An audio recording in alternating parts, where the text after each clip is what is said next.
In 2026, we see the record high percentage of denials of the case across immigration field, not only in talent visas, not only in business, but also for students, for people asking for asylum, deportation cases, family cases, and so on. If you're planning to apply for visa this year, the game has changed. In this video, I'm going to give you 5 reasons why immigrant and non-immigrant petitions may be denied at different level of coming to the US. Embassy, USCIS, DHS, CBP, and so on. Also, in this video, you will learn how to get a free evaluation of the case, and I also prepared a surprise for you. Stay tuned till the end of this video. Let's go!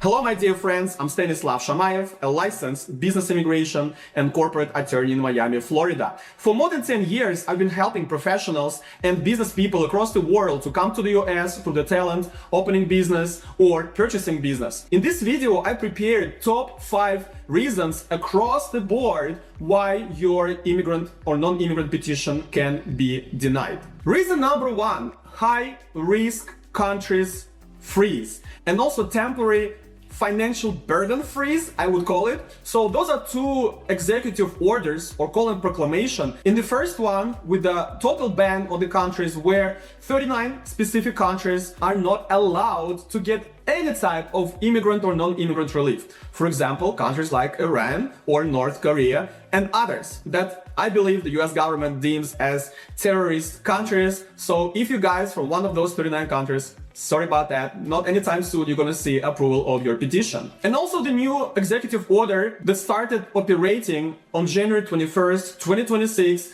banning the immigrant visas issuance in the embassies for 75 countries. Many post-Soviet countries like Russia, Kazakhstan, Azerbaijan, some South American countries like Uruguay, Brazil, Colombia, many African countries, some Asian countries. So if you guys from those, you cannot get the immigrant visa stamped in the passport if you're outside of the US. How can you go around those 2 things? If you're from one of those 39 countries, you need to file for national interest exemption. That's how you get through that proclamation and still get the immigrant or non-immigrant benefit. For the purpose of the financial burden countries, the 75 countries start with non-immigrant visas, for example, visa O1. Reason number 2, public charge and up to $15,000 bond to get tourist visa or other non-immigrant benefit. So some countries were not banned from coming to the US, and I mean the citizens of those countries, but the US government imposed sorry guys,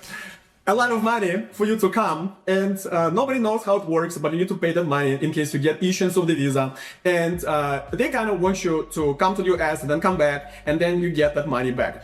I'm not really sure how it's gonna work because that sounds kind of ridiculous, and the amount of money that families need to post, they're just huge, right? So like for an African country, $15,000 is like, it's just impossible, right? So in effect, the US government says, okay, we're not banning you from coming, but we kind of do because you cannot afford to post a bond of $15,000, $10,000, $5,000, and so on. And this bond at this point is expanded to 50 countries, so make sure you check if you fall within those countries if you're filing something with the US Embassy. And the way to get around that, to show your financial stability. And I believe if you show that you have the financial stability, good income, assets, they may either waive or lower that bond. Reason number 3, social media and online presence vetting. It's always been like that, guys, that US government would check your social media, your Facebook, your Instagram, your Snapchat, whatever the social media you use, and you have to disclose that in all petitions in US embassies. But nowadays, they're really betting on that. So we've seen a lot of stupid denials. I was looking for a word, guys, but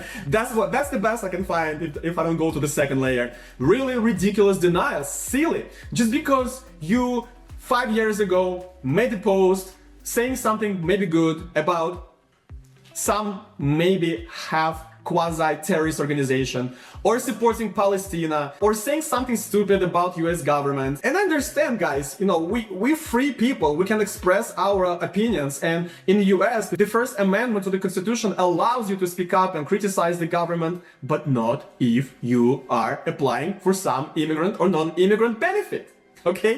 First Amendment does not apply to you guys. You knew that, right? So, and understand that's kind of discrimination to the extent, but I'm begging you, do not do something stupid like this. Do not participate in those marches, in those protests that are against the vision of the US government. And you may think that, you may believe in different things, but do not show it on the social media. Go back 5, 7, 10 years ago, go through all your posts and check if you have something that's not aligning with US government's agenda, okay? I understand that in itself may go against your belief, but you need to balance it out. What's more important for you, your beliefs and the future of all your generations ahead? Just saying, guys, just saying, I'm not trying to push you for anything. And on top of that, if you guys wanna be in the US, you gotta show some loyalty to the country. First, get the visa, get the green card, get the US passport. That's when you can start talking about whatever you want, okay? So, but for that to happen, you gotta be a good boy or a good girl right now. Reason number 4, 214B. How love that number. Everybody knows that in the world. The lack of ties to your own country. If you are 20 years old with no education, with no family, with no work, with no asset, with no travel history, trying to get the US visa, non-immigrant visa, you're gonna fail. I'll give you a 99% chance of failure. Of course, miracles happen and things like that. So do not apply for non-immigrant benefit unless you establish yourself a little bit. Get that education, get that work. I'm not pushing you to get the family, that's up to you guys. Get some assets, maybe property, travel around the countries, establish yourself and show your good faith application to the US Embassy. Because if you rush, if you make emotional, impulsive decisions, then you're gonna learn 214B, the denial based on lack of ties to your home country.